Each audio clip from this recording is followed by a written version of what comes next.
pessoal, seja muito bem-vindo aqui, professor Carlos Mainardes. Bom dia, boa tarde, boa noite, boa madrugada, boa semana, bom final de semana. Aula de hoje sobre cinemática do movimento rotacional, aula 1. Essa aula, então, trata dos primórdios do movimento rotacional. Vamos falar de três grandezas importantíssimas para o movimento rotacional, que é o espaço angular, a velocidade angular e a aceleração angular, certo? Então vamos lá, começando a nossa aulinha, falando primeiramente a respeito do espaço angular. Então eu quero que você considere o seguinte, veja, o primeiro desenho que eu coloquei aqui corresponde justamente a uma circunferência, certo? Essa circunferência, então, é uma circunferência de raio R. Por quê? Porque, como a gente está considerando movimentos rotacionais, os corpos que descrevem movimentos rotacionais, eles descrevem uma circunferência ou um pedaço de circunferência, que a gente chama de arco de circunferência, certo? Então, agora imagine na figura de baixo que nós temos aí uma formiguinha, e essa formiguinha ela se encontra aqui, ó, na chamada posição 1. Então, ela está aqui.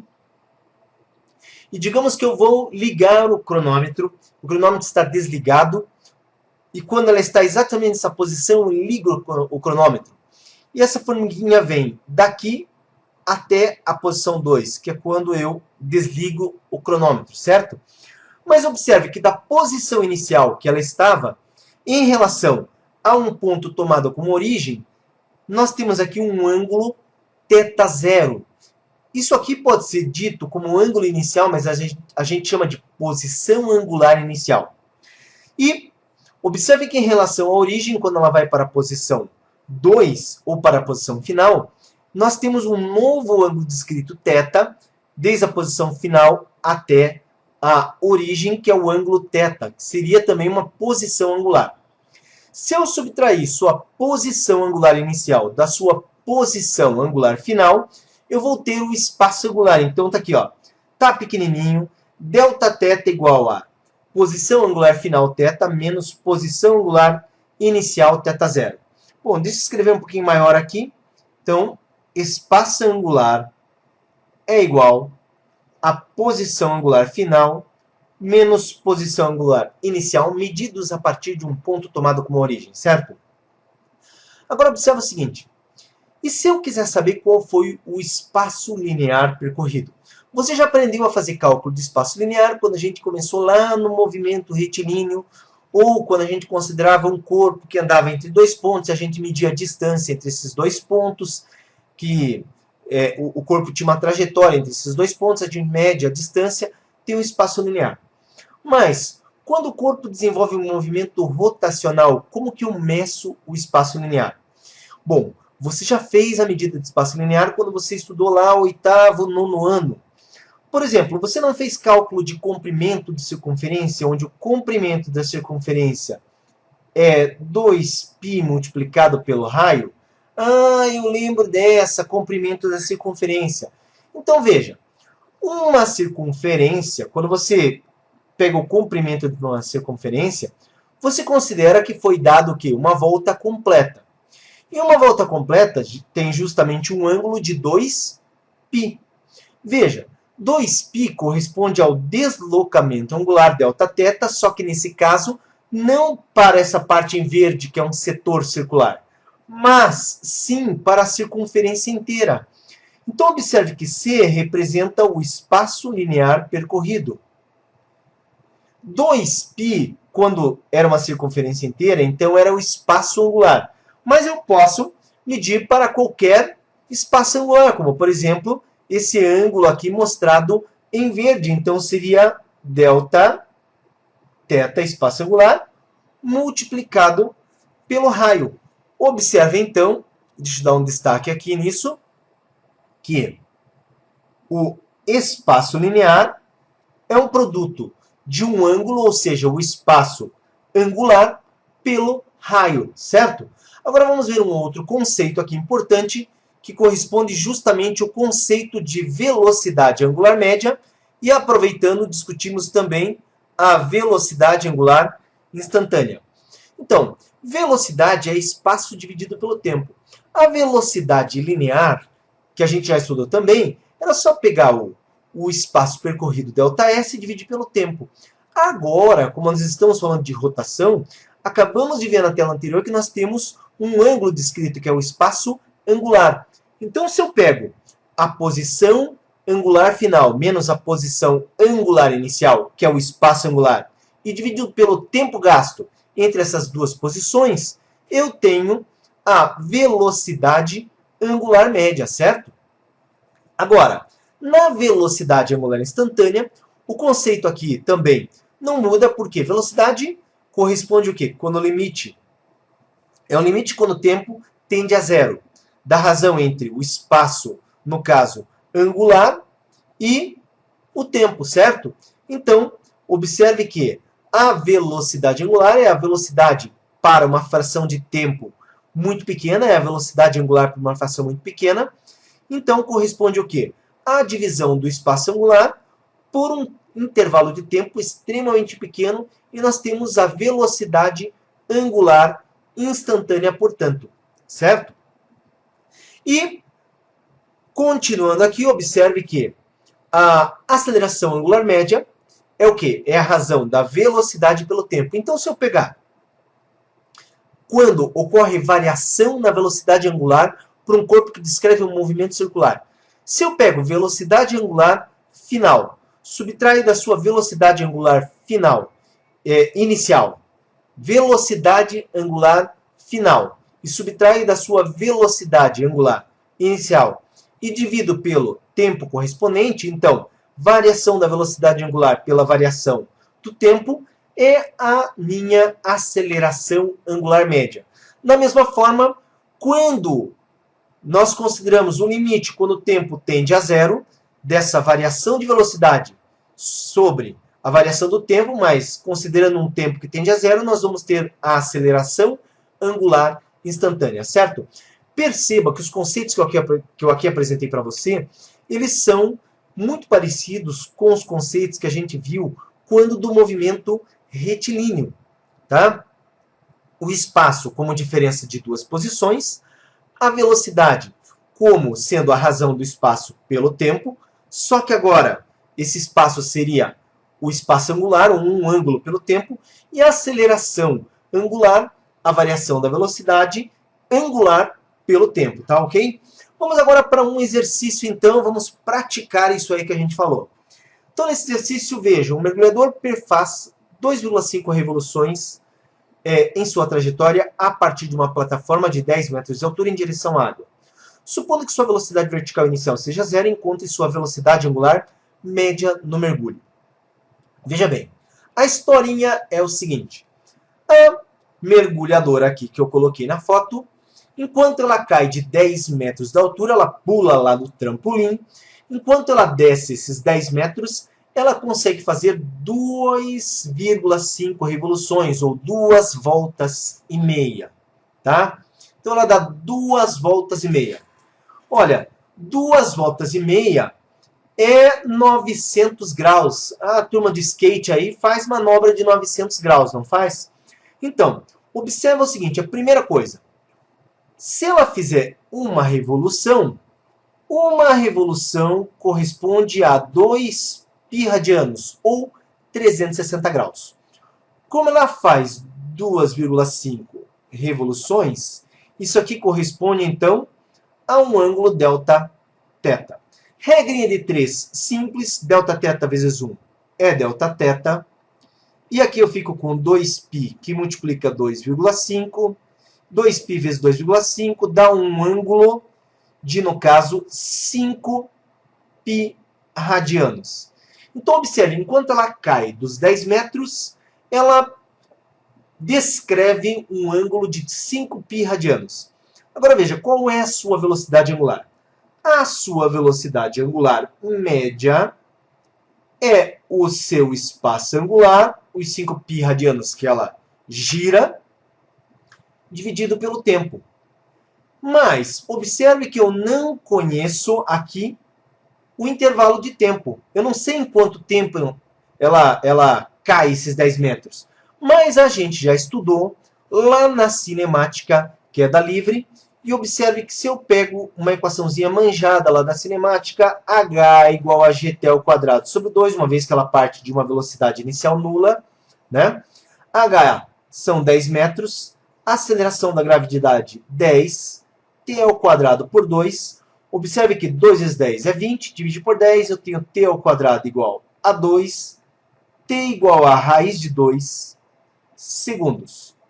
Então, o tempo que demora desde quando ela sai lá da plataforma até chegar na água, dando 2 voltas e meia no ar, é raiz de 2 segundos. Só que 2 voltas e meia tem 5 π radianos, então a sua velocidade angular média é, no caso, 5 π, que é o ângulo descrito, dividido por raiz de 2, que é o tempo, velocidade angular média.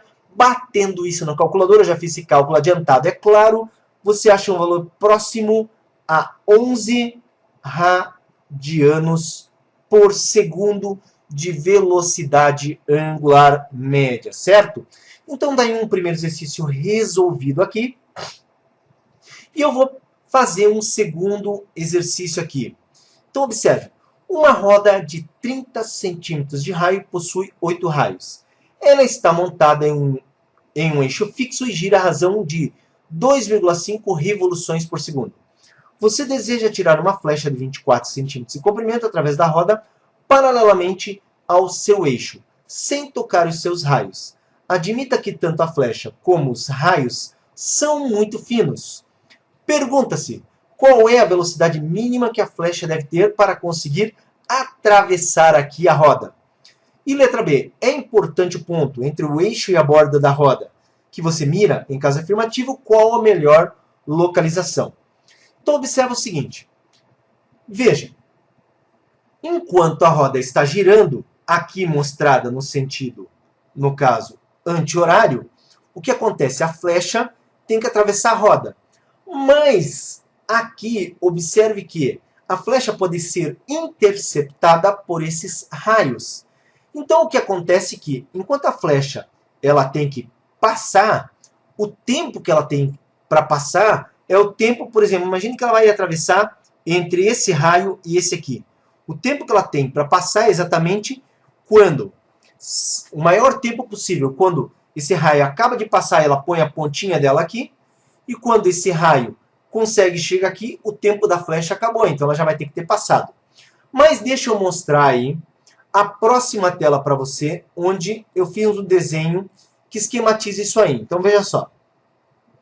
Aqui é aquela situação mostrada. Aqui, ó. Eu estou pegando aqui o primeiro raio e eu estou imaginando que a ponta da flecha ela está imediatamente depois, para ter o maior tempo possível, logo depois que esse raio aqui, ó, que eu vou chamar de raio X, ele está nessa posição. Então, a ponta da flecha está aqui. Mas, quando que acaba o tempo para a flecha passar? Quando esse raio, denominado 1, ele chega na posição em que estava X. X agora está aqui embaixo, ó. Mas o raio 1 chegou aqui.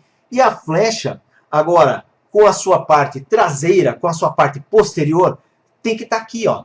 Então ela tem que ter passado completamente. Veja, qual é o espaço que a flecha, então, terá percorrido para que o raio 1 saia dessa posição aqui em cima e venha para essa posição aqui, ó. Ela tem exatamente que percorrer o seu próprio comprimento, que é de 24 centímetros. A roda, ela faz um giro, mas observe que é só um espaço angular, que é uma volta, dividido por 8. Ah, mas por que uma volta dividido por 8? Porque são 8 raios. Imagine que esses 8 raios dividem igualmente a roda. Então, agora veja o seguinte. Qual seria a velocidade da flecha? A flecha caminha em linha reta. Então, a velocidade da flecha tem que ser dado por velocidade média da flecha, é o espaço que ela tem que percorrer, que é o seu próprio comprimento L, no tempo delta t. Mas a roda ela está girando. E qual a velocidade angular média dessa roda? A velocidade angular média da roda pode ser medida pelo ângulo. Observe que para a flecha passar, o tempo que a roda tem é somente vir de aqui, ó, da posição que está aqui para cá, né? ou do x para cá, que é o que você vê aqui no desenho. Então seria, no caso, o espaço angular Δθ pelo tempo ΔT. Mas aqui é muito importante perceber que o tempo ele é comum aos dois movimentos. Enquanto a flecha tem que percorrer seu próprio comprimento, a roda tem que percorrer um espaço angular de 2π sobre 8 radianos. Então significa que esse tempo aqui e esse é exatamente o mesmo. De forma que eu posso escrever aqui, né, L dividido pela velocidade média é igual a Δθ dividido por velocidade angular média. Dando continuidade ao nosso problema aqui no lado, então observe que L, 24 centímetros, só cuidado, vamos transformar 0,24 dividido pela velocidade, que é a minha incógnita nesse problema, velocidade linear, velocidade da flecha com que ela caminha em linha reta. Espaço angular. O espaço angular é o ângulo que a roda pode girar para que a flecha passe somente 2π sobre 8. Né? Então, 2π sobre 8, 2 por 8 simplifica, π sobre 4. E a velocidade é de 2,5 revoluções por segundo. Presta muita atenção aqui, veja. 2,5 revoluções por segundo significa 2,5 voltas em um segundo. Só que 2,5 voltas corresponde, né, voltas por segundo, corresponde a uma velocidade angular ômega, né, de radianos por segundo. Mas eu sei que uma volta, né, por segundo, então corresponde a uma velocidade de uma volta, tem 2π radianos por segundo. Observe então que multiplicando o cruzado eu tenho que a velocidade angular é, no caso, 2,5 multiplicado por 2π. Isso me dá uma velocidade angular de 5π radianos por segundo. Então, substituindo aqui por 5π, vamos lá, matemática aqui. Observe que π simplifica com π. O 4, ele vem multiplicar o 5. Então, ou também nós podemos ter o seguinte, olha só, multiplicando o cruzado. Eu tenho 5 vezes 0,24, certo? 5 vezes 0,24. E isso aqui ainda multiplicado por 4. Ou seja, peraí, vamos fazer aqui, ó, 0,24 sobre velocidade média é igual a 1. 5 vezes 4, 20. E, continuando para cá, multiplicando agora cruzado, opa, Vm igual 20 vezes 2, 0,24, dá 4,8 metros por segundo. Essa é a velocidade com que a flecha deve percorrer os 24 centímetros e conseguir passar. Tá? A outra pergunta corresponde justamente o seguinte: se existe um ponto específico, o melhor ponto para essa flecha conseguir passar. Gente, não existe por quê? Porque observe que todos os pontos, eu posso enumerar aqui um monte de ponto, né, nesse raio. Todos os pontos, eles giram juntos. Então observe que nesse desenho, todos esses pontos aqui, depois de um certo tempo, todos eles estarão aqui, ó. Então a flecha, ela, na verdade, vai poder passar, né, em qualquer ponto ao longo desse espaço, certo? Qualquer ponto ao longo desse espaço a flecha pode passar, que ela não vai ser atingida, não é importante aonde você mira, né? Desde que, então, dentro, né, dentro do tempo que a flecha tem para passar, a velocidade média e, no caso, mínima seja, no caso, de 4,8 metros por segundo. Tá ok? Então, aqui nós resolvemos essa questão. Fizemos uma aula sobre movimento circular. Espero que você tenha gostado.